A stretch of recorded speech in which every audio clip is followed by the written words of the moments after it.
Assalamualaikum warahmatullahi wabarakatuh. Waalaikumsalam warahmatullahi wabarakatuh.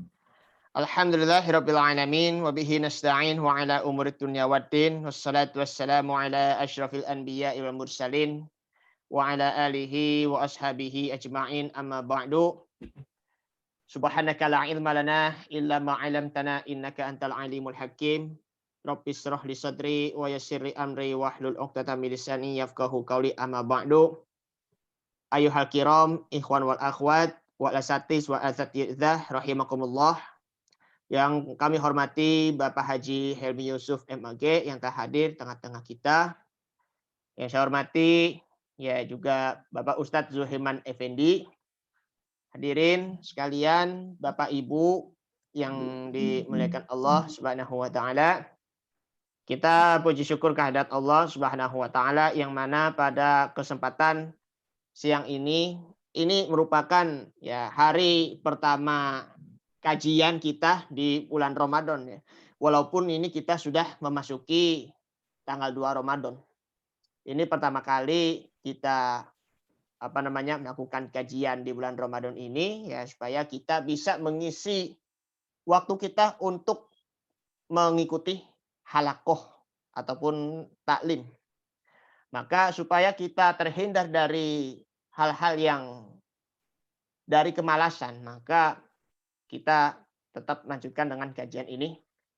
Sebelumnya selamat datang kepada teman-teman yang baru hadir ya. Mungkin ada yang sudah lulus dari LBIQ ya, baik dari program reguler maupun program non reguler, ataupun juga mungkin ada ada tamu hadirin ya, ada tamu yang dari luar LBIQ ya, mudah-mudahan yang dari luar LBIQ bisa beristiqomah hadir terus-menerus. Baik, Bapak Ibu yang dimuliakan Allah Subhanahu wa taala, sebelum kita mulai dimohon untuk di-mute dulu untuk sementara waktu. Nanti ketika sudah dibuka bila ingin bertanya. Bismillahirrahmanirrahim. Al-Fatihah ila hadratin Nabi Mustafa sallallahu alaihi wasallam wa ala alihi wa azwajihi wa dzurriyyatihi wa qarabatihi ajmain.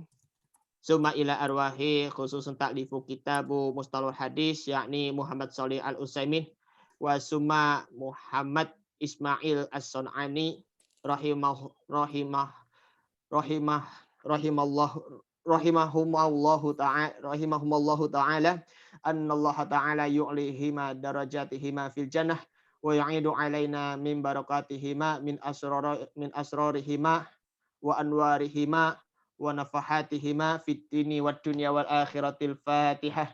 A'udzu billahi minasyaitonir rajim. Bismillahirrahmanirrahim. Alhamdulillahirabbil alamin arrahmanir rahim maliki yaumiddin. Iyyaka na'budu wa iyyaka nasta'in ihdinas siratal mustaqim. Siratal ladzina an'amta 'alaihim ghairil maghdubi 'alaihim waladdallin. Amin. Baik hadirin yang dimuliakan Allah Subhanahu wa taala, kita lanjutkan yang materi yang kemarin yang mengenai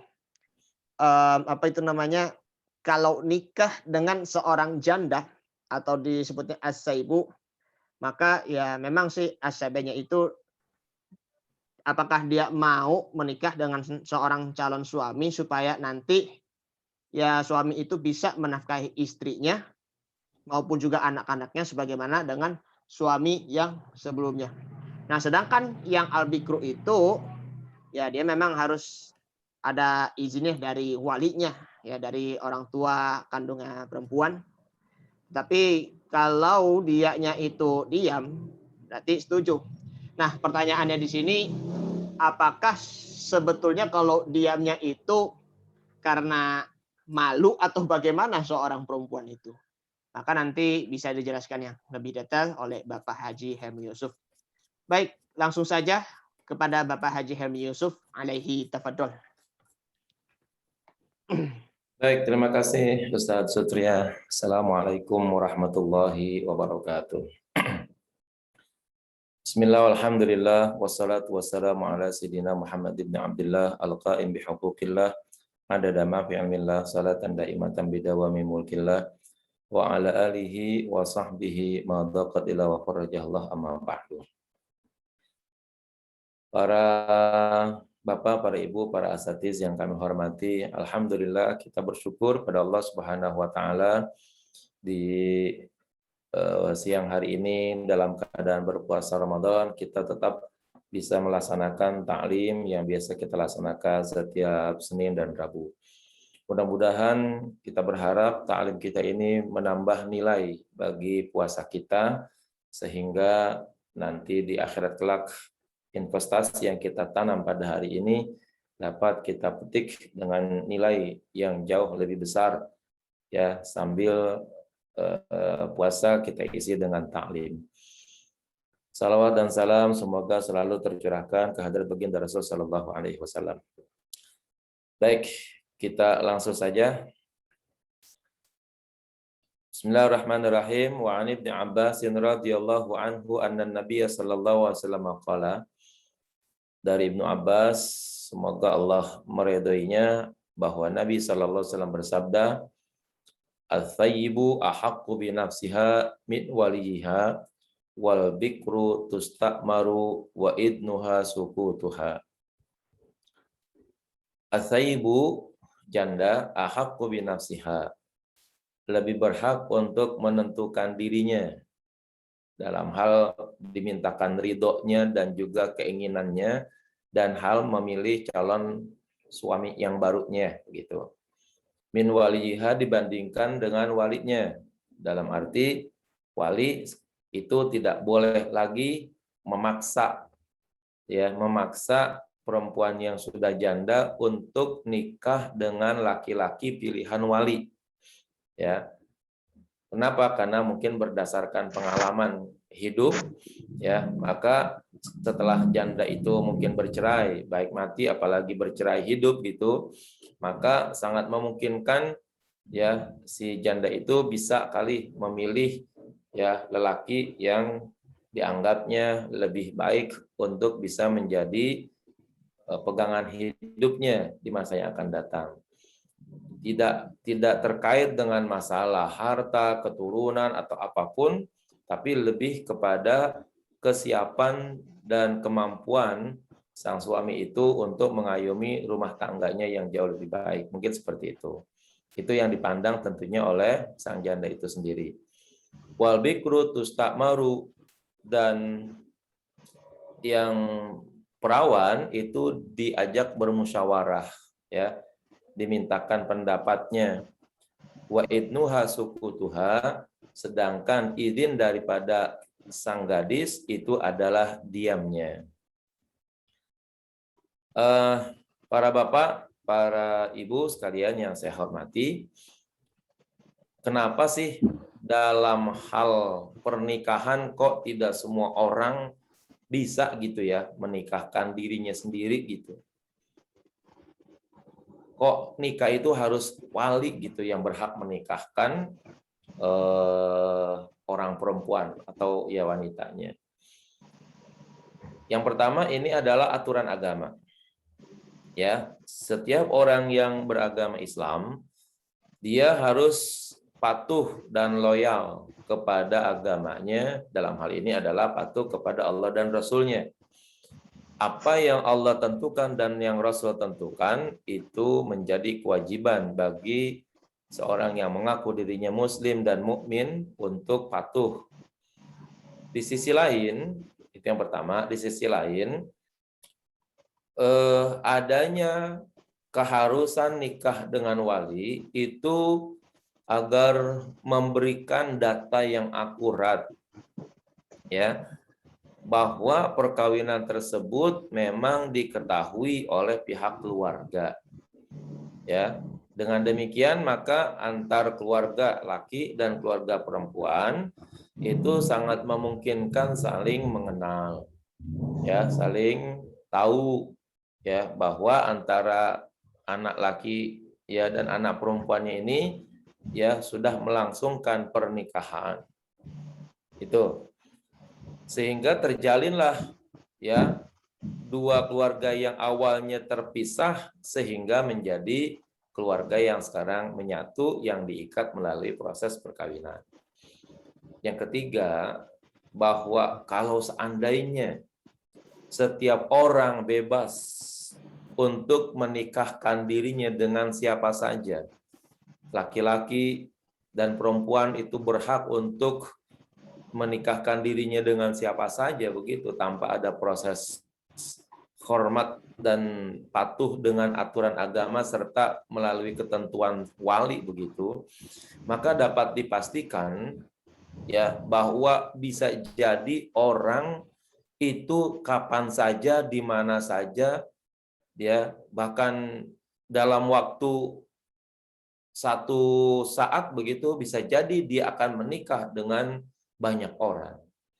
Ya, misalnya seorang perempuan atau seorang laki-laki, kalau dia seandainya bisa menikahkan dirinya dengan sendirinya tanpa harus ada izin dari orang lain begitu, maka bisa jadi ya mungkin jam 7 dia nikah, ntar jam 12 dia nikah lagi dengan yang lain, nanti jam 3 dia nikah lagi dengan yang lain, nanti malam dia nikah lagi dengan yang lain. Kenapa? Karena terlalu bebasnya orang bisa menikahkan dirinya tanpa harus ada izin dari wali.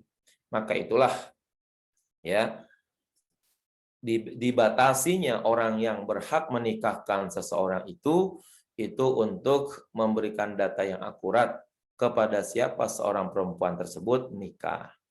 Berikut nanti ketika terjadi kehamilan misalnya, maka dapat dipastikan bahwa laki-laki ya dari janin yang sedang tumbuh di kandungan ibu itu jelas ya yang nanti akan menjadi ayahnya dan menjadi nasab keturunan berikutnya itu begitu.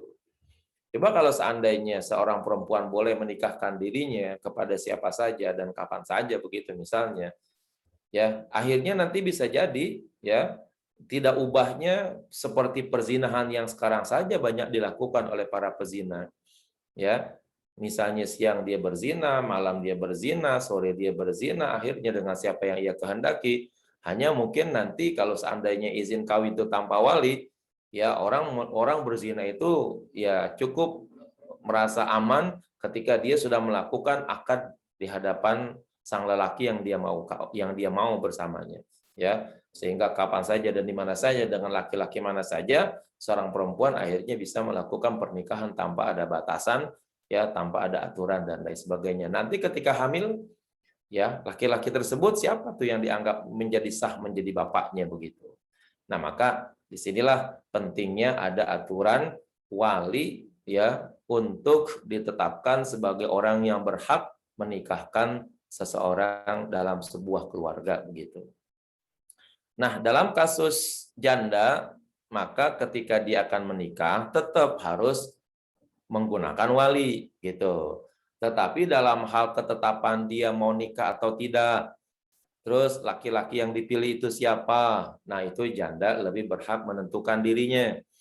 Dalam arti, kalau si janda itu dipaksa kawin oleh walinya, nggak benar.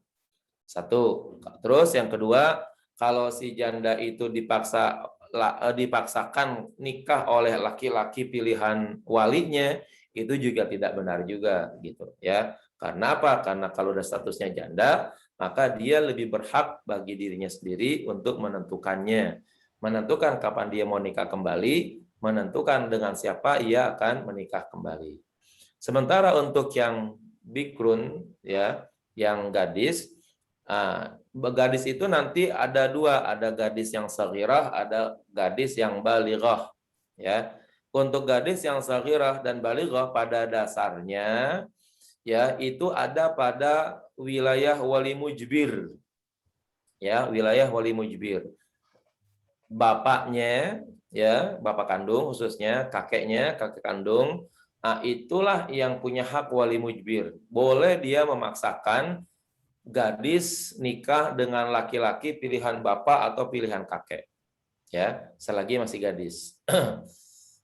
Tapi kalau seandainya gadis itu sudah dewasa, nah di sini nih hadisnya, wal bikru itu dimintakan musyawarahnya, ya, ditanya siap enggak kamu nikah, ya mau enggak dengan laki-laki ini, atau kalau itu udah pilihan dia, betul enggak kamu siap untuk menikah dengan laki-laki pilihan kamu sendiri? Jawabannya, bisa dia jawab, bisa juga dia diam. Ya, diam itu menurut agama wa idnuha sukutuha. Berarti diam itu adalah tanda si gadis itu mengizinkan si wali untuk menikahkan dirinya kepada laki-laki, baik pilihannya atau pilihan walinya. Itu demikian aturannya, ya. Rawahu Muslim, riwayat Imam Muslim, wa fil lafzin, dan dalam satu lafaz hadis, aimin riwayat Ibnu Abbas, yaitu masih dalam riwayat Ibnu Abbas, laisa lil waliyyi ma'asaibi amrun. Ya, tidak ada, ya, tidak ada urusan, bahasa kasarnya begitu.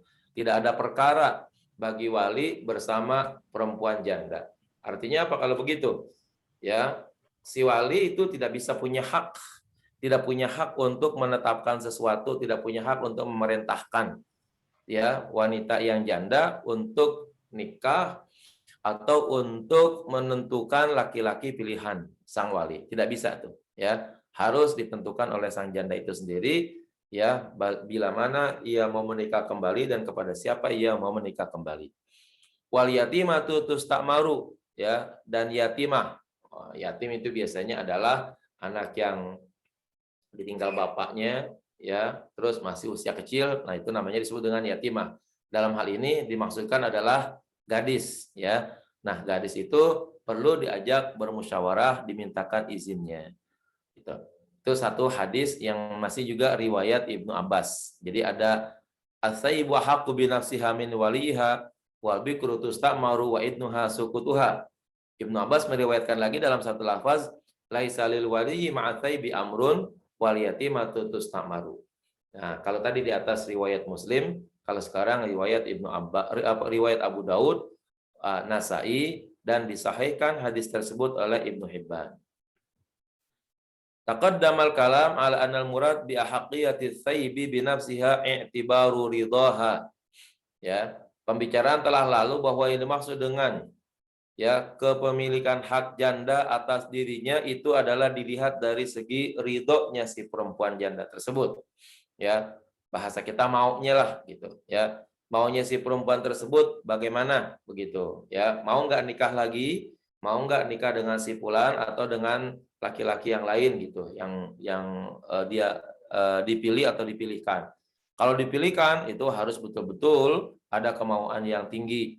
Kalau tidak, dia harus memilih sendiri. Terus kalau atas pilihan orang lain dan dia tidak suka, maka tidak boleh ada paksaan, ya. Berbeda dengan yang gadis, terutama, ya, yang ada pada wilayah wali mujbir. Kama taqaddama ala isti'maril bikri, sebagaimana juga pada penjelasan terdahulu tentang diajak musyawarahnya gadis. Wa qauluhu laisa lil wali ma'atsai bi amrun, adapun sabda Rasulullah laisa lil wali ma'atsai bi amrun ai illam tarda, ya, lima salaf, ya, jika ia tidak redha terhadap masalah yang sudah lampau, minad dalil ala atibari ridoha, ya, dari dalil yang dianggap atau yang diambil, yang diputuskan tentang ridhonya si janda. Wa ala anal aqda, dan bahwa sesungguhnya akad ilal waliyi, ya, itu tetap ada pada kekuasaan si wali. Jadi artinya laisa lil wali ma'atsaibi amrun, atau nanti ada asaibu haqqu bi nafsiha, itu maknanya bukan bahwa si janda itu punya hak untuk menikahkan dirinya tanpa ada, ya, persetujuan atau pernikahan yang dilaksanakan oleh wali. Tetap dalam hal melaksanakan pernikahan tersebut ijab qabul, ya, muncul antara wali dengan, ya, calon mempelai laki-laki. Bukan langsung si janda tersebut, ya, merupakan satu kesalahan besar kalau dikatakan hadis as-sayyibu haqqu bi nafsiha min waliha itu dimaknai bahwa si janda punya hak untuk mengawini dirinya sendiri dibandingkan dengan walinya. Bukan, ya. Tetap yang menikahkan adalah wali, tapi dalam hal kemauan, dalam hal kapan menikahnya, kapan atau dengan siapa menikahnya, itu boleh dikatakan hak prerogatif sang janda tersebut untuk menetapkannya. Kalau dia tidak mau, selesai sudah. Sang wali tidak punya hak untuk memaksakannya. Wa amma qauluhu wal yatimatu tusta'maru, adapun sabda Rasulullah wal yatimatu tusta'maru, fal yatimatu fi syar'i, maka yang dimaksud dengan al yatimah, ya, kita nyebutnya mungkin yatim, anak yatim yang perempuan, berarti fi syar'i dilihat dari segi pandang syara, as-saghiratu allati la abalaha, yaitu perempuan kecil yang tidak memiliki bapak. Ya, bahwa dalil Nunin Nasir wa Syafi'i, dan ini merupakan dalil bagi Syekh Nasir dan Imam Syafi'i. Lagi Pak Sutra, Pak Sutria. Terus sedikit lagi biar ke atasnya. Fi annahu la yuzawwiju saghirata illa al-ab. Bahwa ya, hadis ini menjadi dalil bahwa tidak ada yang dapat menikahkan atau mengawinkan wanita kecil illal ab, kecuali bapaknya, ya. Li'annahu sallallahu alaihi wasallam maqala, karena Rasulullah bersabda, tusta'marul yatimu, ya, yaitu dimintakan musyawarahnya si yatim yang perempuan itu. Walastimara illa ba'dal bulug, dan tidak bisa ya dilaksanakan bermusyawarah kecuali kalau dia sudah balik, ya. Anak kecil mana bisa dianggap musyawarah, ya, dia nggak tahu urusan-urusan kayak gitu mungkin, ya. Maka kalau ada perempuan yang diajak bermusyawarah, tentu wanita tersebut adalah wanita yang sudah tamyiz, wanita yang sudah baligh, ya, tidaklah sembarangan. Kalau begitu dilihat dari segi kedewasaan berpikir. Illa faidata listi'maris saghirah, karena tidak ada manfaatnya untuk mengajak berbicara dan bermusyawarah kepada anak kecil, ya.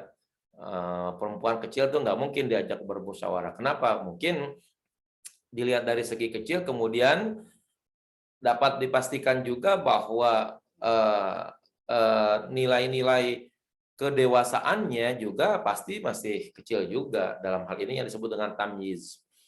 Jadi dalam agama Islam, usia itu bukan patokan, ya. Usia itu bukan patokan untuk dilaksanakannya pernikahan.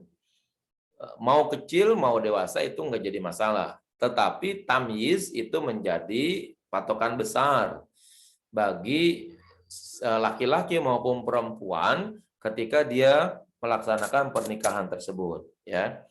Nah, artinya apa kalau begitu? Orang yang sudah mampu berpikir, dewasa berpikir, itu masuk dalam kategori tamyiz, sekalipun mungkin masih kecil, ya. Dan karena kemampuan berpikirnya itu sudah matang, maka dia boleh untuk dinikahkan dalam ajaran agama Islam, ya. Bukan gara-gara masih kecilnya atau berapa usianya, gitu, ya. Maka mohon maaf kalau kita kembalikan kepada perkawinan Rasulullah dengan Aisyah, ya. Aisyah itu menurut berita yang muncul yang kita temukan katanya kawin ada dengan Rasulullah, ya, itu pada usia 7 tahun. Ya, ada juga yang bilang 9 tahun. Kalau yang bilang 7 tahun, nanti dia berkumpul dengan Rasulullah katanya ketika usia 9 tahun. Terus kalau ada yang bilang katanya nikahnya umur 9 tahun, itu ketika kumpul bersama Rasulullah dalam satu rumah itu ketika usia ya 12-13 tahun. Itu kira-kira seperti itu. Nah, perlu diketahui juga bahwa saghirahnya satu suku itu bisa jadi beda dengan suku yang lain. Maka dengan demikian, ya, nilai ketinggian dan kematangan berpikir dan berakal itu juga akan menjadi berbeda antara yang satu dengan yang lain kalau begitu. Nah, kenapa Rasulullah misalnya menikahi Aisyah dalam usia yang sangat kecil misalnya? Mungkin bagi kita sebagai orang orang Indonesia mengatakan bahwa usia sekelas Aisyah itu sangat muda sekali, kecil banget, 7 tahun kawin katanya, kira-kira begitu. Tapi bisa jadi menurut bangsa Arab itu hal yang biasa, ya, menikahi anak kecil usia 7-9 tahun kalau dia sudah tamyiz itu dianggap bukan hal yang tabu, dan itu terjadi bukan saja pada masa itu terjadi di negeri Arab, di Cina, di Persia, ya, dimanapun di Afrika juga banyak terjadi perkawinan masa-masa usia seperti itu. Bahkan sampai di abad modern sekarang ini saja nih, di beberapa daerah tertentu nggak usah jauh-jauh, misalnya di Cirebon begitu tuh, itu usia pernikahan anak ya usia SD itu masih banyak yang kita temukan itu, ya, perempuan-perempuan usia SD itu sudah dinikahkan oleh orang tuanya, terutama ya yang mereka tinggal di daerah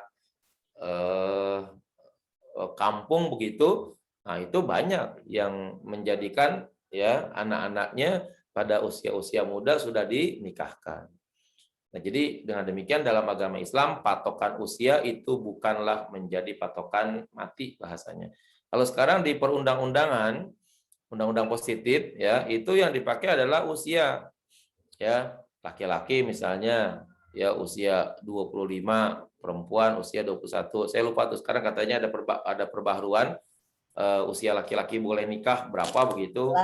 19. Itu sih kebetulan sih kalau gini ya, menurut yang di BKKBN itu standarnya sih segitu, 25 untuk laki-laki, 21 untuk perempuan, BKKBN. Okay.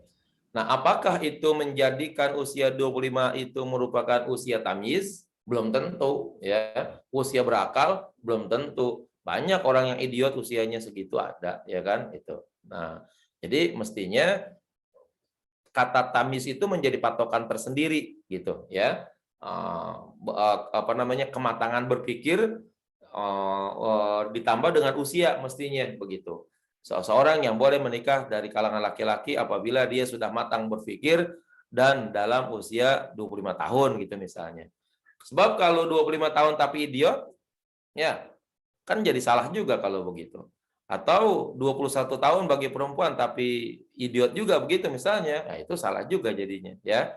Nah, maka dalam agama Islam patokan usia sebenarnya nggak menjamin orang tersebut dinyatakan mampu berkeluarga, tapi yang dipakai adalah usia tamyiz, biasanya begitu, tamyiz dan baligh itu yang paling utama gitu, ya. Baik.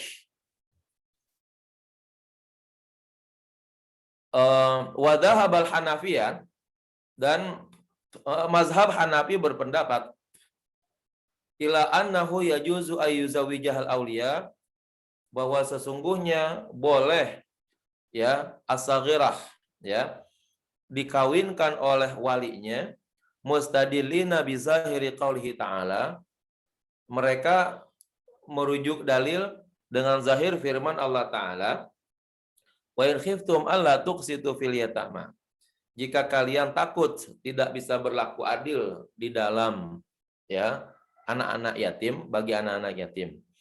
Kan ayat ini kan kalau kita runtun di ayat fankihu ma tabalakum minan nisa'i matna wa thulatha wa ruba', itu dulu atau awal ayat ini adalah berhubungan erat dengan proses pemeliharaan anak yatim awalnya. Nah, pemeliharaan anak yatim, kemudian ada orang-orang yang memelihara anak yatim perempuan, itu merasa senang dengan anak yatim tersebut yang dipungutnya begitu, yang dipeliharanya. Tetapi giliran menikahinya, ya ternyata mereka tidak berlaku adil. Mereka beranggapan bahwa ini adalah anak yang saya rawat. Jadi kalau begitu nikah mah udah bebas-bebas aja, nggak usah pakai mahar yang mahal-mahal, nggak usah pakai segala macam lah pokoknya, karena itu adalah anak angkat saya, dari kecil udah saya angkat dia sebagai anak. Dulunya yatim, sekarang sudah memasuki dewasa, udah saya kawinin aja dengan harga murah, bahasanya begitu ya. Nah, oleh Al-Quran itu tidak boleh. Kalau kalian merasa bahwa untuk menikahi anak yatim yang kalian anggap itu anak, kalian mau menikahi dengan cara sembarangan begitu, tidak mau menghormati keberadaannya, kalau begitu, fankihu ma tabalakum minan nisa matna wa thulatha wa ruba', nikahilah wanita-wanita yang baik, boleh 3, boleh 4, 2, 3, 4 ya. Nah, itu terkait dengan masalah mahar sesungguhnya itu dulunya. Ya, lebih kepada mahar, terus kemudian penghormatan kepada istri dari kalangan anak yatim yang oleh orang-orang Arab dulu itu kalau nikahi oleh kalau orang Arab dulu menikahi anak yatim terutama anak angkat mereka begitu, itu mereka sepelekan banget ya. Yang penting mereka ya melihat anak perempuannya angkatnya itu cantik, ya udah nikahin aja. Gimana ke caranya dengan cara yang seringan-ringannya. Nah, akhirnya ya banyak ketidakadilan di antara mereka, terutama pada istri-istri yang mereka kawini dari anak angkat mereka sendiri, dari anak yatim. Itulah yang disebut dengan latuk situ. Ya, kalau akhirnya kamu nikah dengan perempuan yang kamu angkat sebagai anak angkat kamu sendiri, ya, tetap dari ghairu mahram ya, bukan mahram.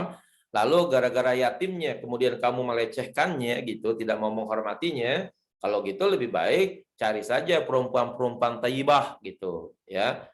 Fankihu ma thaba lakum minan nisa. Itu maksudnya adalah carilah perempuan-perempuan yang baik, perempuan-perempuan yang terhormat, ya, yang mulia.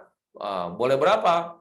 Matna wa thulatha wa ruba. Ya, boleh 2, 3, 4, tapi dengan syarat jangan meremehkannya gitu. Jangan menganggapnya ringan, tidak mau menghormatinya dan lain sebagainya.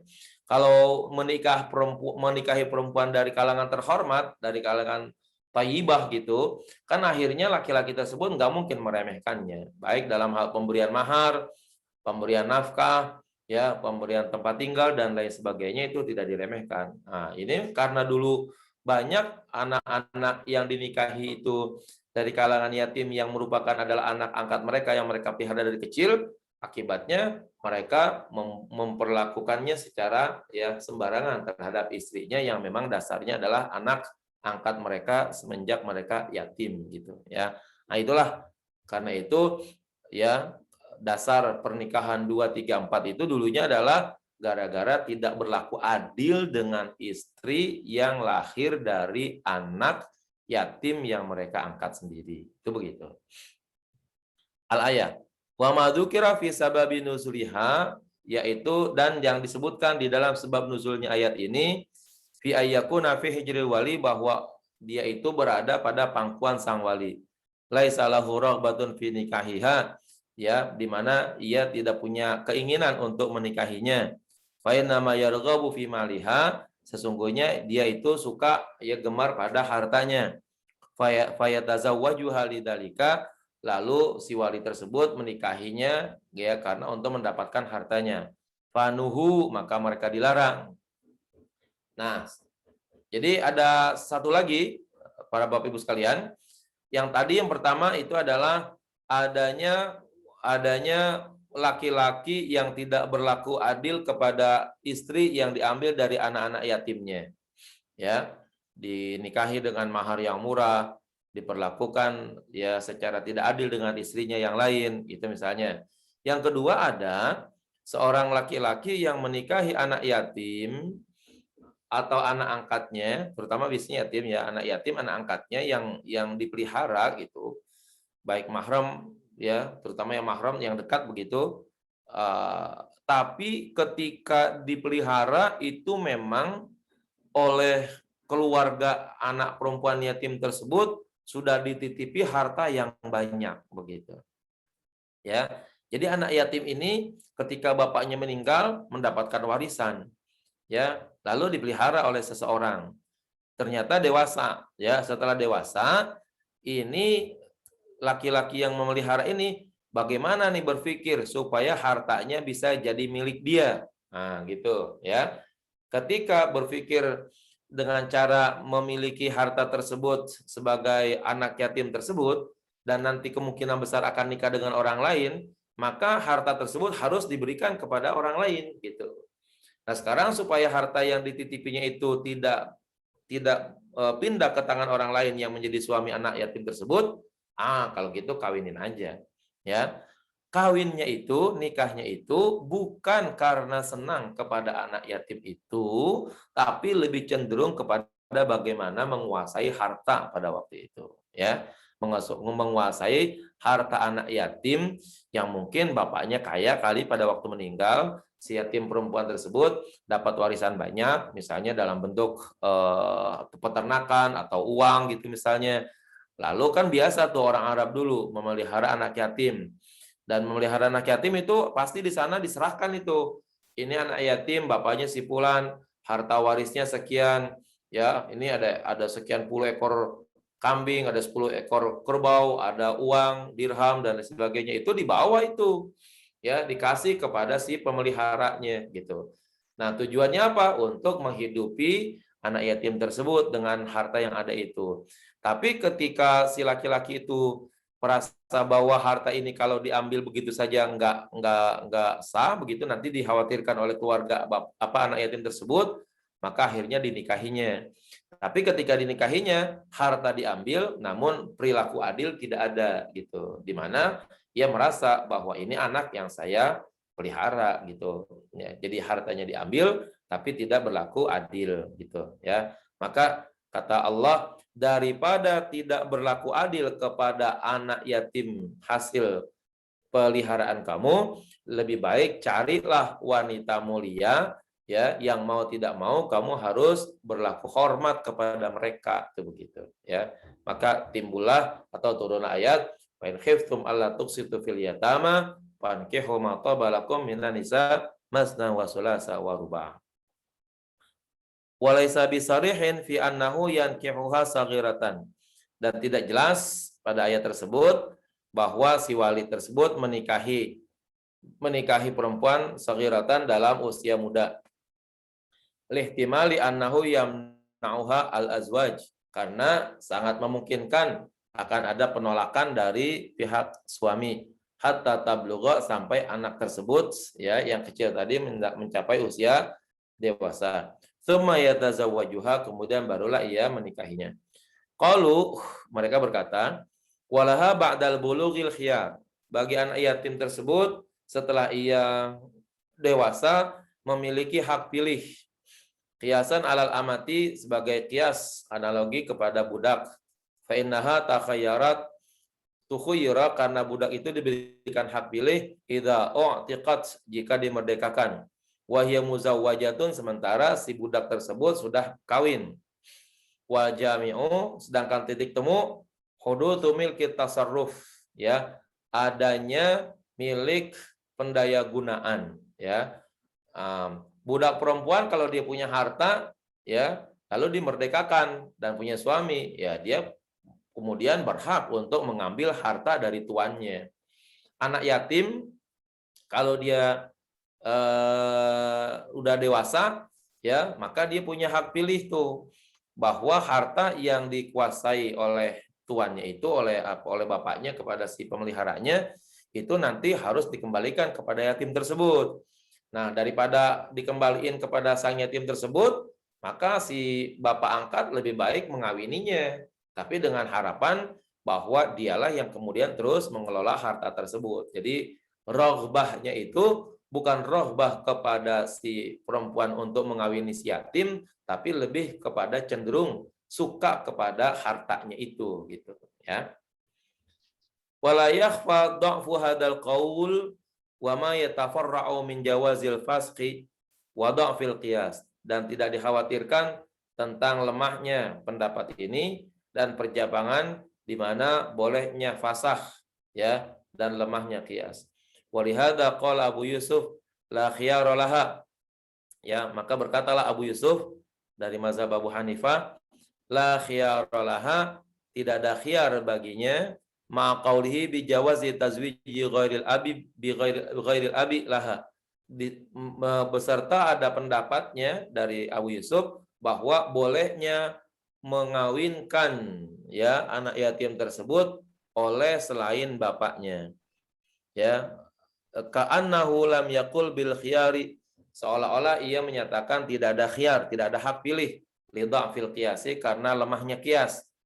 Anak yatim dengan budak katanya itu lemah kiasnya. Kenapa? Kalau anak yatim, ya, itu orang merdeka. Kalau budak itu ya tidak punya kemerdekaan. Yatim walaupun kecil dia punya hak tasarruf terhadap hartanya sendiri. Hak pengelolaan dia boleh menggunakannya. Tapi budak sekalipun usianya dewasa, dia tidak punya hak daya guna terhadap harta yang dimilikinya. Fal arjah madhab ilaihi Syafi'i, maka pendapat yang paling kuat adalah pendapat yang diajukan oleh Imam Syafi'i. Bahwa Imam Syafi'i menyatakan bahwa ya anak yatim dan budak itu pada dasarnya sama-sama tidak memiliki hak tasarruf yang tinggi sebelum ya keduanya dewasa dan sebelum hak itu budak itu dimerdekakan gitu ya. Ini apa namanya Pak Sutria, pembahasannya kayaknya apa namanya ya, hal yang jarang terjadi nih di kampung kita ya. Pada intinya ya terus naik apa turun lagi ke bawah. Iya ke ya hadis yang tadi yang ke-14. Ya, ya. Jadi ini kaitannya sih sebenarnya adalah terkait dengan masalah hak mengawini apakah ya janda atau perawan yang semuanya akhirnya disimpulkan ya, bahwa yang memiliki hak mengawini atau menikahi itu adalah walinya begitu ya. Manakala si janda mungkin itu lebih ditetapkan akan hak dia untuk menetapkan maunya kawin lagi atau tidak, atau kepada laki-laki mana yang ia pilih, tapi dalam hal proses nikah itu tetap wali yang menikahkannya. Demikian bagi perawan ya, itu diajak bermusyawarah ya, dimintakan pendapatnya, dimintakan izinnya. Ketika dia diam ya, maka izinnya itulah dengan diam. Kalau dia nangis, beda katanya nanti nangisnya itu nangis gembira atau nangis sedih. Nah, kalau nangis sedih katanya itu ditandai dengan panasnya air mata. Tapi kalau nangisnya nangis gembira itu katanya air matanya dingin. Nah, itu orang Arab dari mana tuh taunya orang gembira air matanya dingin katanya begitu ya. Saya kira ini aja kali Pak Sutria yang dapat kita bahas ya. Untuk hadis 15 itu pembahasannya panjang sekali. Jadi biar punya waktu yang lebih banyak dan tidak terputus pembahasannya begitu. Baik, terima kasih Bapak Haji Helmi Yusuf ya. Ini kebetulan di daerah saya nih, tempat tinggal saya hujan ya. Di daerah-daerah Bapak Ibu hujan nggak nih? Udah geluduk nih, udah geluduk. Bila Udah gunduk suara, berarti itu iya. tandanya tuh malaikat sedang bertasbih karena ini kan lagi bulan Ramadan. Iya. Masya Allah, subhanallah, alhamdulillah, wala ilaha illallah, Allahu akbar. Baik Bapak Ibu semuanya yang dimuliakan Allah Subhanahu wa taala. Saya sih tidak cukup panjang lebar ya mengenai tentang hadis ini ya karena saya memang belum berpengalaman terutama ya mengenai tentang apa sih kalau misalnya si seorang janda itu apakah dia bersedia enggak menjadi seorang istri bagi seorang suami yang kedua begitu. Agar untuk dinafkahi ya bagi dirinya dan juga dinafkahi juga untuk anak-anaknya gitu kira-kira Bapak Ibu yang dimuliakan Allah Subhanahu wa taala. Mungkin kalau kita pernah lihat ya, kita udah sering-sering ngalamin ya kalau ya proses ta'aruf ya, terutama yang bagi yang al-bikru, yang gadis terutama. Memang perlu dimusyawarahkan ya. Karena memang kalau bagi yang seorang perempuan nih, calon mempelai istrinya dari seorang laki-laki itu, memang tuh harus ada musyawarah juga antara keluarga yang laki-laki sama juga keluarganya yang besan begitu. Oleh karena itu ya tentulah kita bermusyawarah tusta'maru wa idnuha sukutuha ya. Kita perlu bermusyawarah ya sampai ya seorang calon wali nikahnya itu dari perempuan itu meminta izin begitu. Tapi kalau ya seandainya dia itu diam sih. Kalau itu sih sebenarnya sih diam itu artinya setuju. Tapi apakah diamnya itu tadi pertanyaannya yang pas di acaranya ya, pas di awal itu, apakah dia itu sebenarnya malu atau bagaimana? Ya mungkin ya karena itu memang itu harus dipertimbangkan dulu supaya ya siap begitu ya, siap untuk menikah, siap untuk apa itu namanya? Dipinang oleh suaminya dan siap menjadi apa itu namanya? Untuk menempuh batrah rumah tangga. Kira-kira sih begitu hadirin yang dimuliakan Allah Subhanahu wa taala. Ini sih memang pertanyaan-pertanyaannya sih yang apakah dia itu setuju atau tidak begitu, apa mungkin karena malu begitu. Mungkin Ustadz Helmi Yusuf bisa dijelaskan secara panjang lebar kali, bagaimana begitu Ustadz? Iya, di kalangan bangsa Arab biasanya begitu. Dalam hal mereka akan melaksanakan pernikahan, sang gadis biasanya dipanggil, kemudian dimintakan izinnya. Ini masih dalam proses awal ya, belum belum proses sampai di acara pernikahan begitu. Nah, itu dipertanyakan dulu. Kalau memang si gadis itu sudah ta'arufan begitu, itu kan si bapak hanya ingin konfirmasi. Ini benar nggak kamu siap dengan nikah dengan laki-laki pilihan kamu, tuh begitu. Nah, untuk yang seperti ini biasanya kesiapannya lebih tinggi, ya. Mereka biasanya lebih mudah untuk menjawabnya dan kemungkinan besar pasti menjawab tuh kalau yang kayak gitu.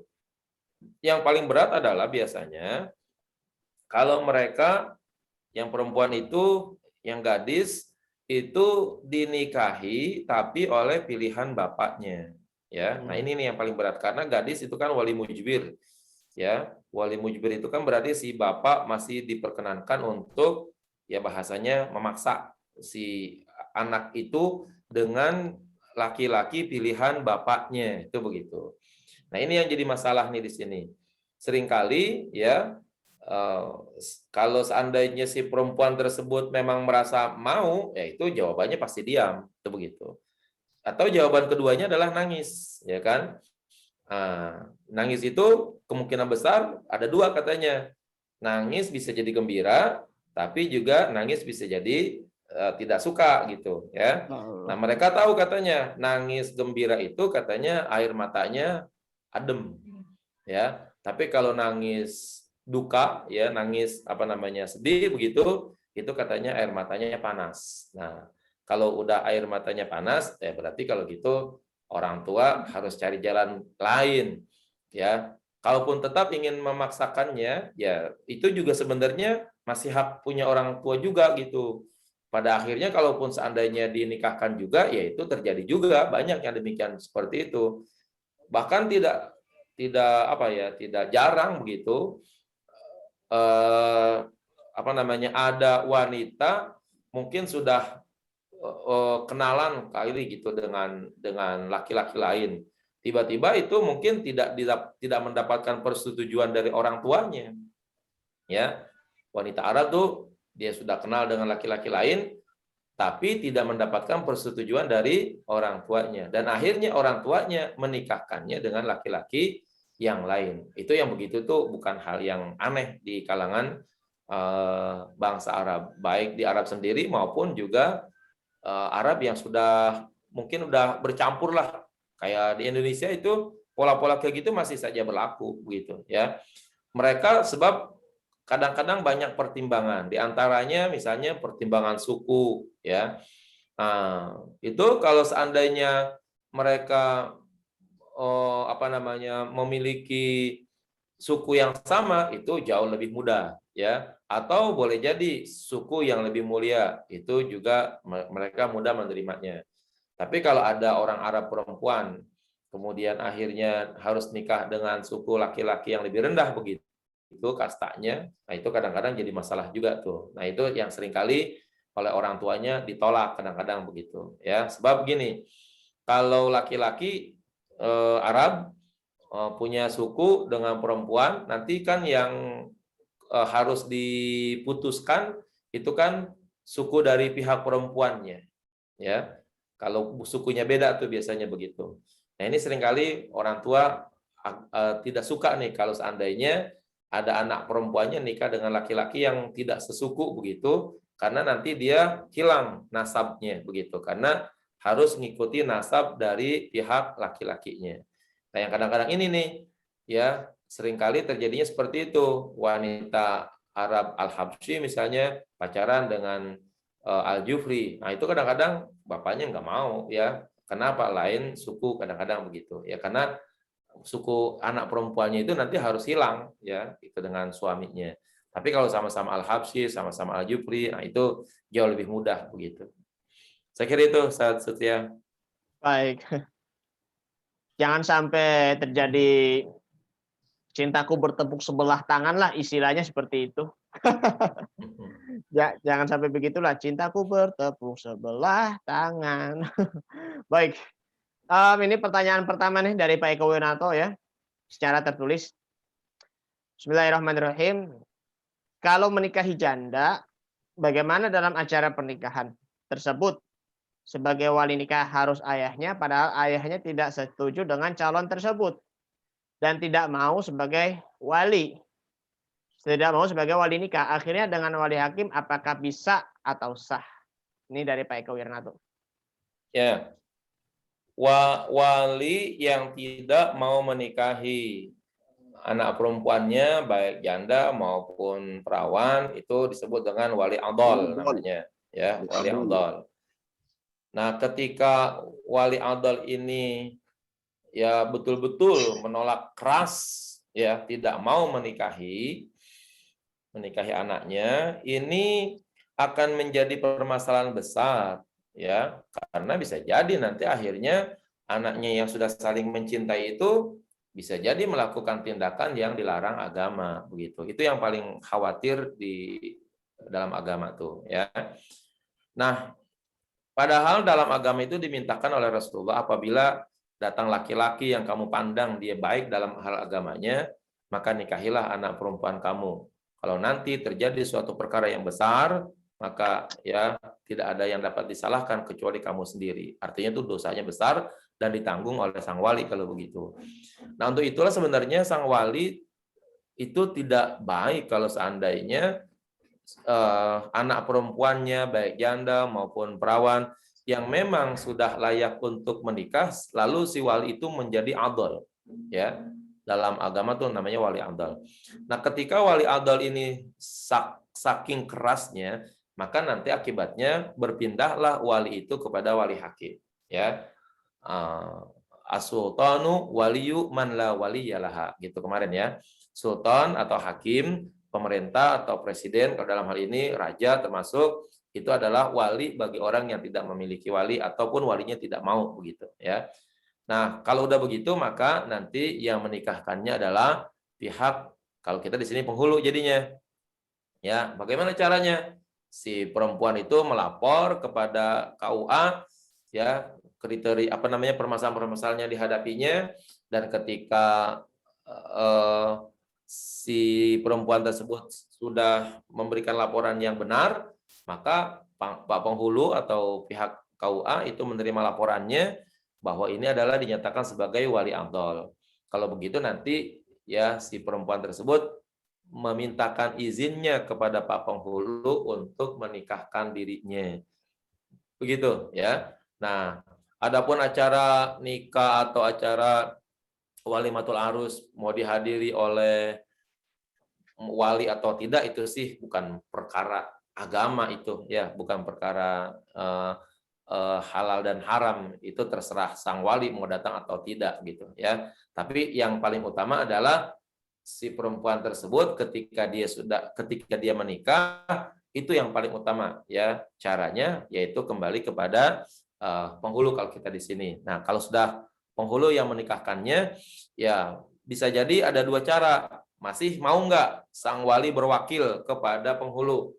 Ya, kalau masih mau itu lebih baik. Ya, artinya secara pribadi dia nggak mau menikahkan, tapi kalau orang lain menikahkan masa bodo amat, gitu misalnya, dibilang silakan deh. Atau ada juga udah ya nggak mau menikahkan, nggak juga mau berwakil. Nah, ini yang paling berat tuh biasanya begitu. Tapi pada akhirnya kalau udah caranya seperti itu, maka sang penghulu itu harus ambil sikap, yaitu bahwa yang nanti meminta izin itu adalah sang perempuan tersebut kepada kepada Pak Penghulu tersebut ya. Biasanya seperti itu, Pak Penghulu, mohon izinkan saya berwakil atau saya minta izinkan untuk menikahkan saya disebabkan karena wali saya berlaku ya adal, tidak mau menikahkan saya. Nah, nanti Pak Penghulu melanjutkan pernikahan tersebut ya atas dasar data tersebut. Begitu Pak Setria jawabannya.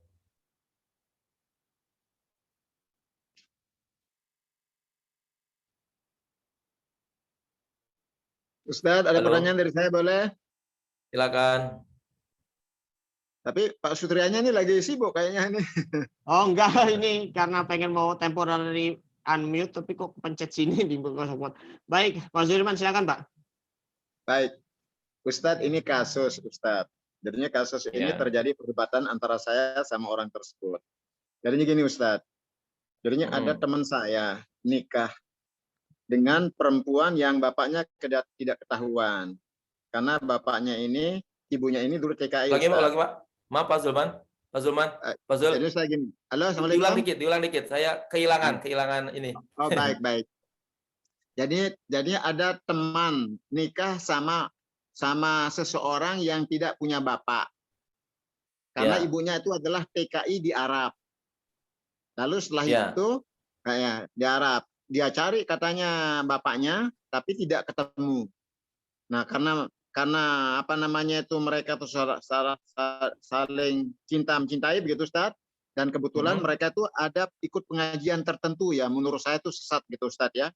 Iya. Akhirnya dia ambil wali dari perempuan.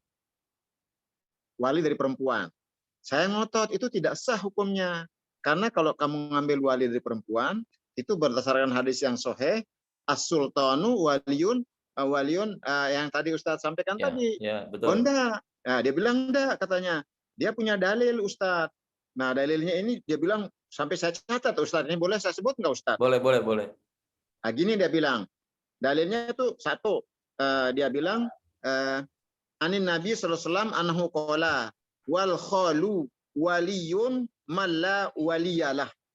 Khol itu kan saudara laki dari ibu kan Ustaz ya? Betul, ya. Ya, dia bilang Rawu Ahmad. Itu satu dia dalilnya. Kemudian yang kedua dia kasih saya dalil itu anna rajulan la'ana imratahu fi zamanin Nabi. Kemudian wan tafa min waladiha fa farraqan Nabi sallallahu alaihi wasallam bainahuma wa alhaqo dan menyusulkan al-waladu bil mar'ati dengan istrinya. Ini dasarnya. Itu yang satu, yang kedua tadi adalah riwayat Bukhari Kitabul Faraid. Jadinya ceritanya adalah laki-laki tidak mengakui apa namanya itu anaknya. Lalu Nabi memisahkan keduanya lah diserahkan kepada ibunya. Akhirnya terjadilah pernikahan Ustaz. Anak tetap ngotot sampai detik ini, itu tidak sah pernikahan karena itu adalah ibumu. Kalau saya ngelihat nanti apa yang terjadi nanti, kalau terjadi nanti waris coba yang akan membagi waris kamu itu adalah dari pihak ibumu, bukan kamu, ya kan? Binnya bin siapa dan seterusnya. Akhirnya dia tidak puas dengan jawaban anak, dia nanyalah ke Ustadz Salafi. Ustadz Salafi juga mengatakan hal yang sama kepada saya. Antum tetap apa namanya itu nikah ulang, ya kan, nikah ulang sekarang karena tidak sah nikah antum gitu ya. Tetap nikah ulang ke government, ke pemerintah. Nah, kalau menurut Ustadz bagaimana Ustadz? Ya. Alhamdulillah, jazakallah Ustadz. Baik, kalau kita pakai caranya inilah Wahabi kali begitu ya. Misalnya Syekh Utsaimin. Kan Syekh Utsaimin itu kan termasuk keras juga sebenarnya itu dalam hal kewahabiannya begitu. Salah satu pendapat beliau ya katanya begini dalam bahasa Arabnya nih. Lau wajadna imra'atan laisa laha illa khalun wa laisa laha illa asabah. Ya, fa inna khalaha la yuzawwijuha. Itu begitu katanya. Andaikan kita menemukan seorang perempuan dia tidak punya wali kecuali ya paman dari ibu ya gitu.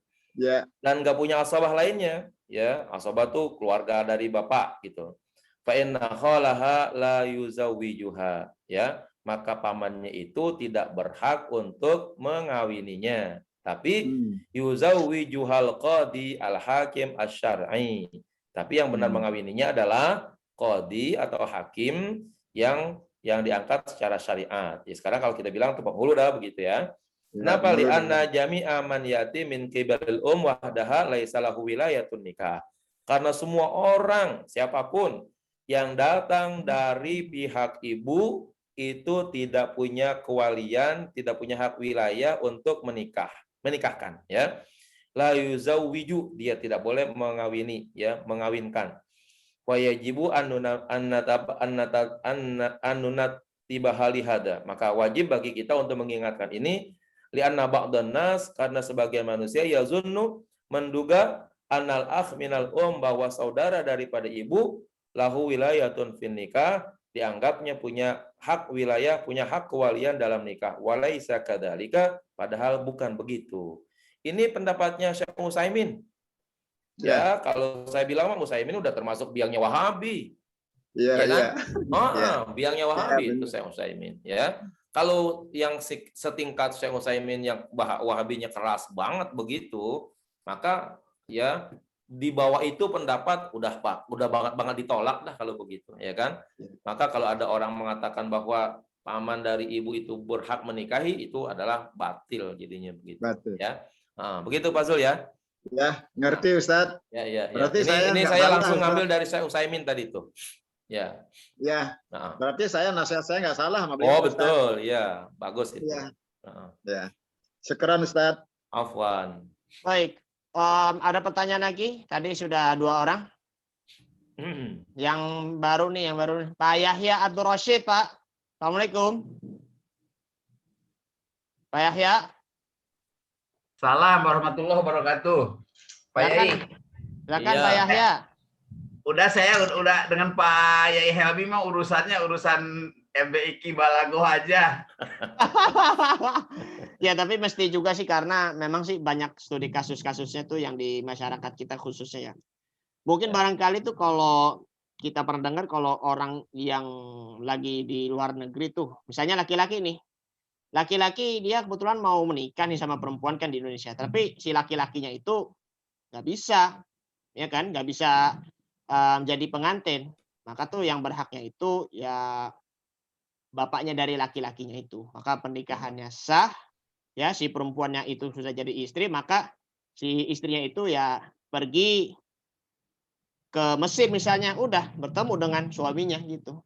Yang jelas sih itu sih sah begitu. Memang sih apa itu namanya, pengalaman-pengalaman kira-kira begitu Pak Yahya Abdul Rashid. Iya, Gitu. iya. Baik, ada lagi yang bertanya? Bu Fauzia. Terkait pertanyaan Pak Zul tadi, Ya. kan si perempuan istilahnya bapaknya nggak tahu siapa gitu kan. Nah, jadi kan berarti bin ibunya kan gitu. Enggak Kan ketahuan gitu. apanya nih dari kecil misalnya. Bukan, maksudnya anak siapa gitu misalnya. Si bapak itu anak siapa, si ibu itu calon si istri itu anak siapa kan nggak tahu bapaknya. Nah, terus kan berarti dia bin ibunya kan. Nah, terus nanti nikahnya itu bagaimana tuh? Ya harus nggak sah. Batil. Ya begini. Enggak, maksudnya Bu, ya. walinya. Begini. Begini permasalahannya, saya termasuk yang agak keder juga kalau ada ibu, terutama ibu masih ada ya. Kalau ada ibu sampai tidak tahu anaknya itu anak siapa begitu. Repot banget itu. Berarti itu kalau gitu dia punya bapak lebih dari satu kalau begitu. Ya enggak, maksudnya kalau dia mau menikah kan tuh selama ini kan karena dia bapaknya enggak, maksudnya istilahnya bapaknya kan enggak sah, nggak tahu siapa bapaknya, enggak ada. Berarti kan binnya bin ibunya kan ditibaninnya gitu. Ya. Nah, terus nanti kalau dia nikah gitu loh, walinya? Ya, yang kayak gitu nanti walinya wali hakim. Oh gitu aja. Berarti Wali hakim. aja, gitu. Ya, ya. Jadi terutama mohon maaf sekali lagi, kalau ada kasus anak lahir dari proses perzinahan gitu misalnya, ya kan? Nah, itu kan bisa jadi setelah berzina mungkin si wanita ditinggal begitu aja kali begitu. Kan banyak kasus kayak begitu ya kan? Akhirnya si anak dipelihara oleh ibunya. Ya. Sampai anak itu dewasa, si bapak nggak pernah merasa menunjukkan rasa tanggung jawabnya misalnya begitu, nggak mau menikahinya kepada si ibu yang dizinahi tersebut. Nah, maka dalam kasus seperti ini, maka itu dia ya bin ibunya sesuai dengan tata aturan negara begitu dan juga tata aturan agama. Nah, nanti yang menikahkan itu adalah kembali kepada hadis tadi itu, yaitu as-sultanu waliyu man la waliyalahu. Ya, sultan adalah atau pemerintah atau kalau kita di sini KUA ya, penghulu gitu adalah wali bagi orang yang tidak punya wali, kira-kira begitu ya. Itu Bu Fauzia. Nah, permasalahannya Ustaz. begini lagi, sebentar dulu. Iya. Beda kalau seandainya anak tersebut sebenarnya lahir secara sah. Lahir dari pernikahan yang sah. Bapak dan ibu itu nikah Jelas. dengan sah, lahir anak, tapi mungkin bapak pergi jauh, tuh begitu. Sampai dewasa anak tersebut mungkin nggak ketemu bapaknya, tapi belum ada kabar kematiannya. Nah, itu mungkin pihak keluarga perlu dicari kalau begitu, pihak dari bapak. Ya, pihak dari bapak tuh perlu dicari siapa? Ya, pamannya misalnya, ya, adiknya bapak, kakaknya bapak, yaitu harus dicari itu kalau yang kayak gitu. Kalau datanya masih bisa ditemukan, gitu ya, keluarganya masih bisa ditemukan. Usaha. Usahanya harus ada. Kalau udah usaha terakhir seperti itu nggak ada juga, nah kembali lagi deh tuh, ya, kembali lagi kepada ya as-sultanu waliyu man la waliya lahu, ya. Ya. Ya. Yang terkait itu saat yang pelajaran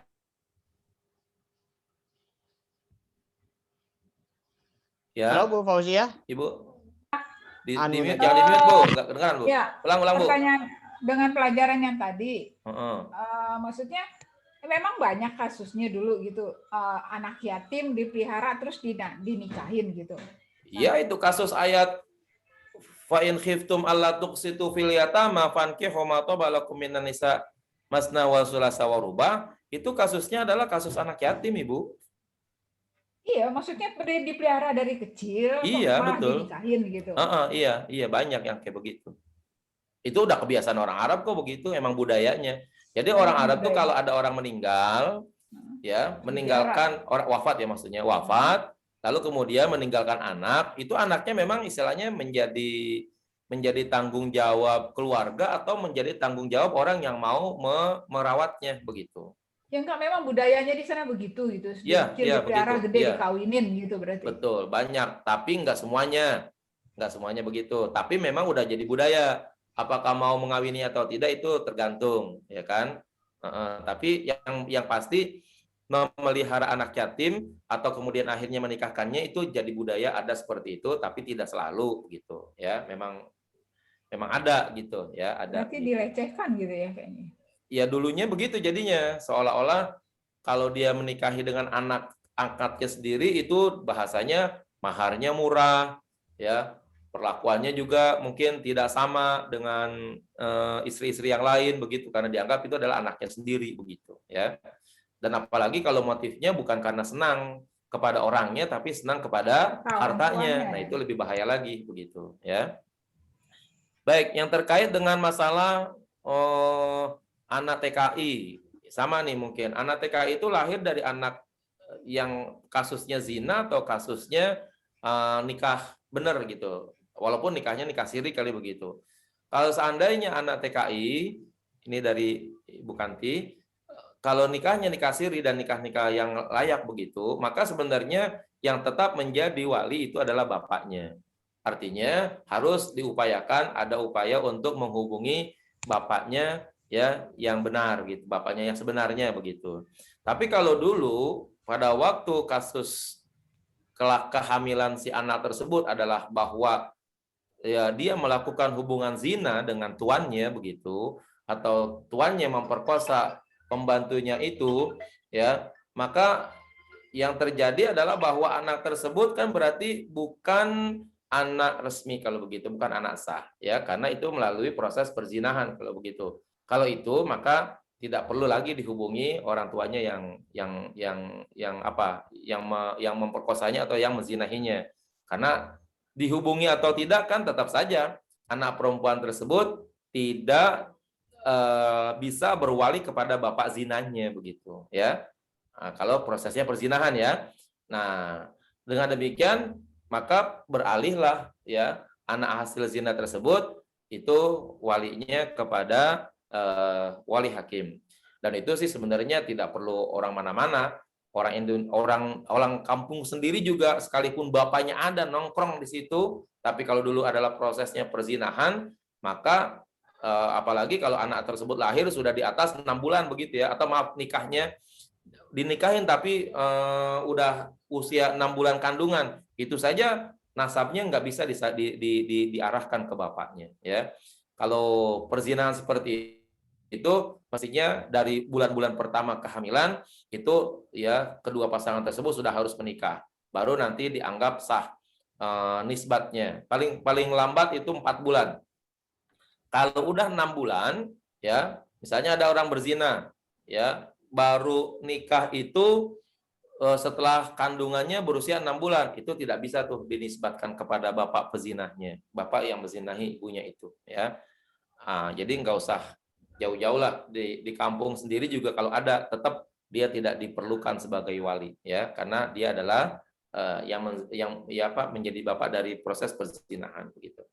Kalau prosesnya perkawinan, sekalipun kawinnya adalah atau nikahnya adalah nikah siri, itu tetap ya harus dihubungi.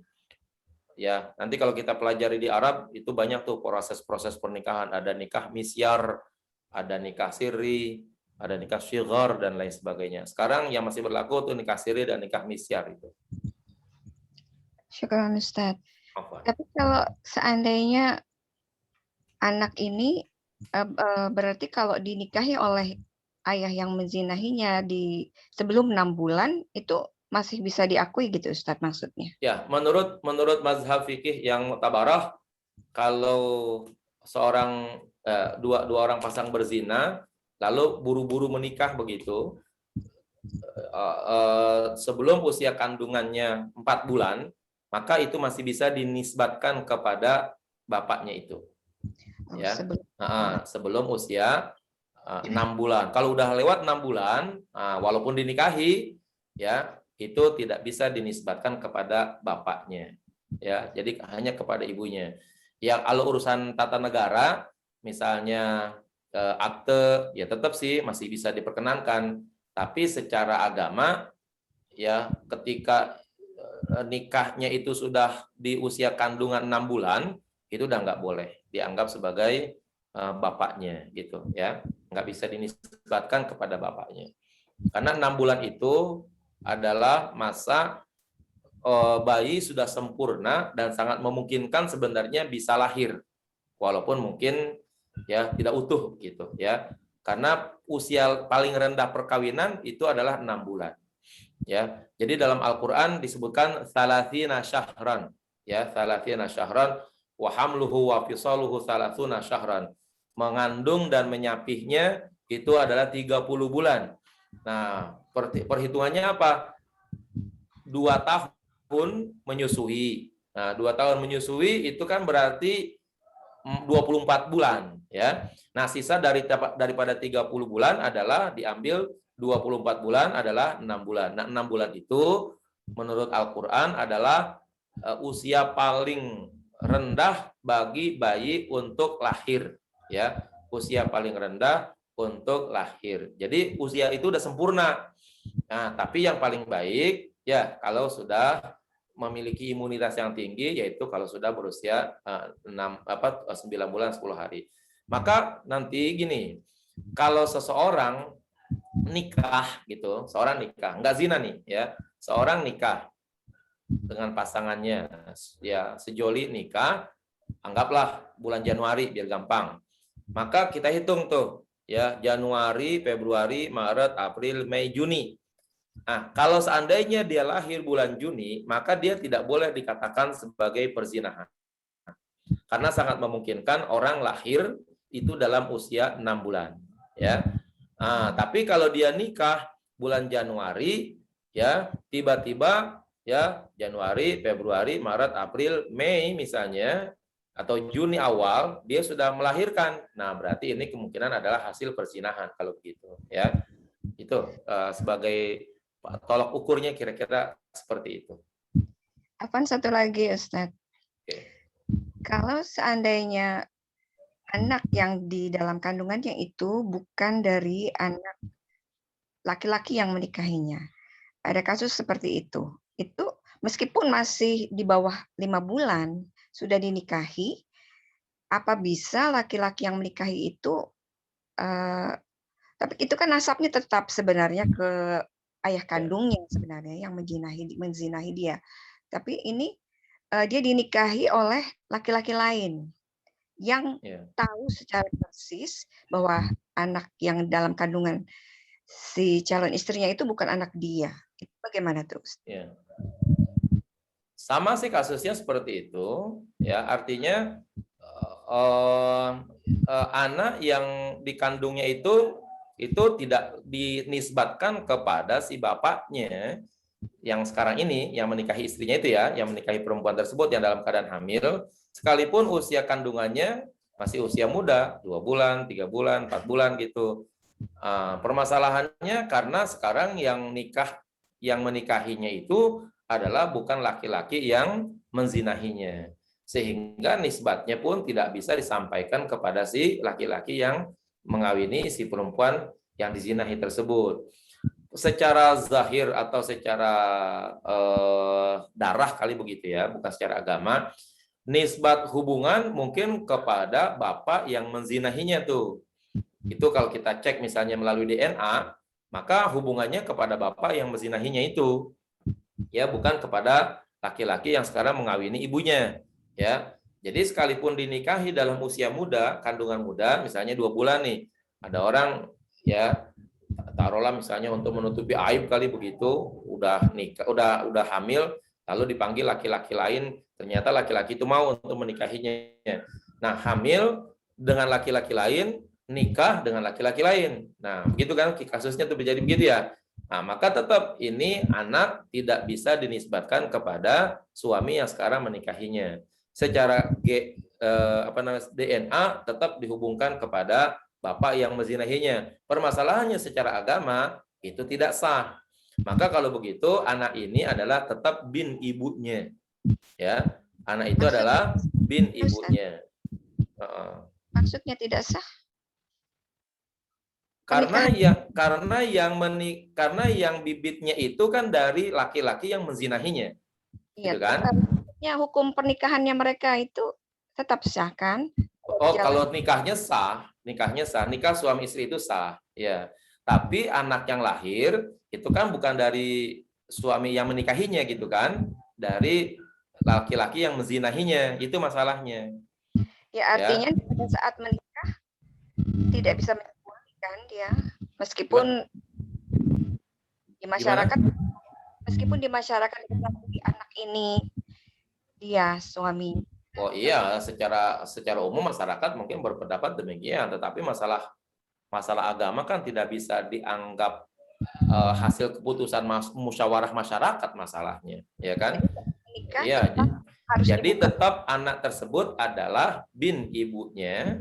Tidak, kalau dia lahir nanti perempuan, tidak boleh tidak boleh diwalikan oleh bapak yang menzinahinya, dan juga tidak boleh diwalikan oleh bapak yang mengawini ibunya. Ya. Kenapa?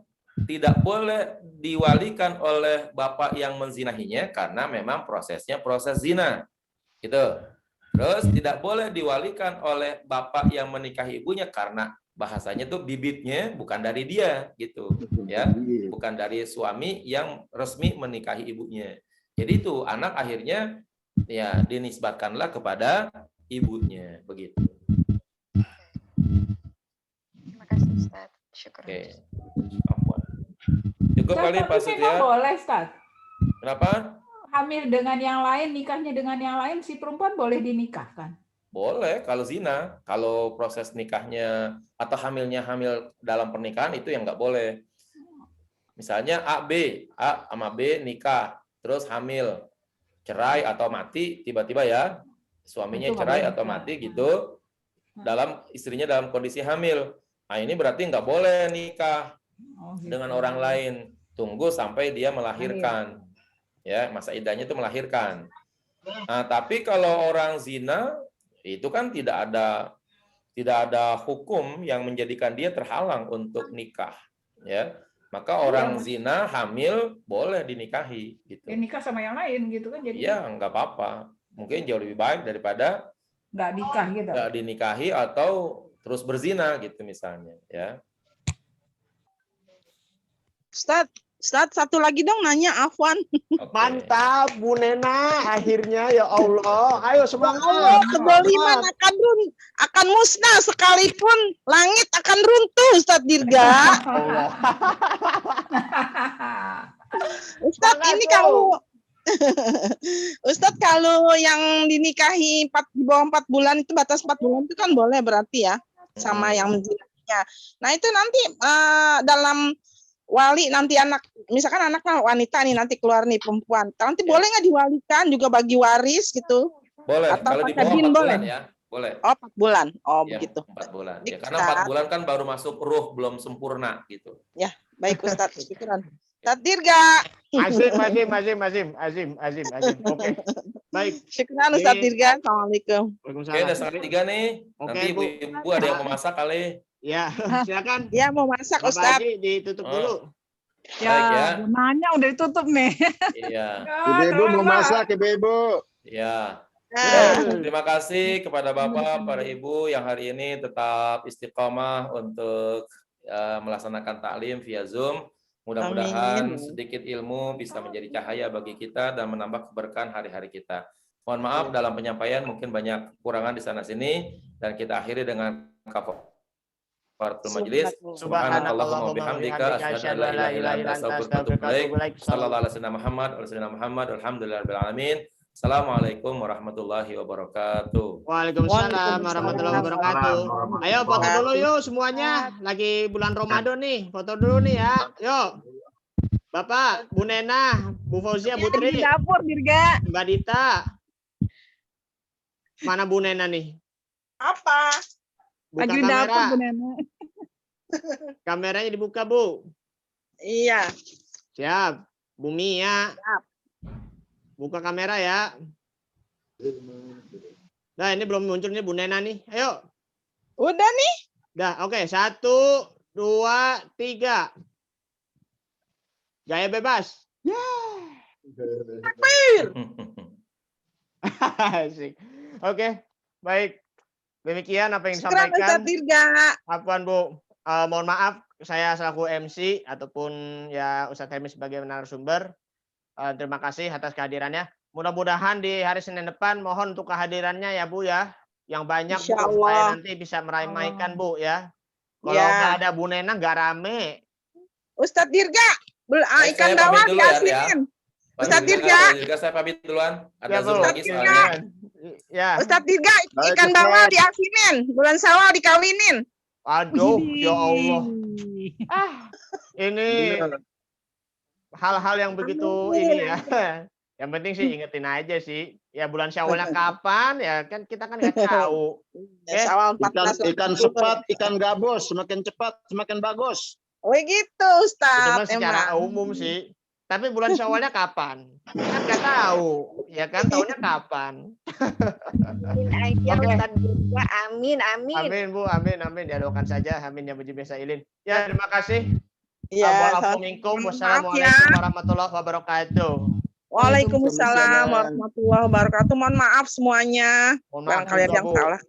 Amin.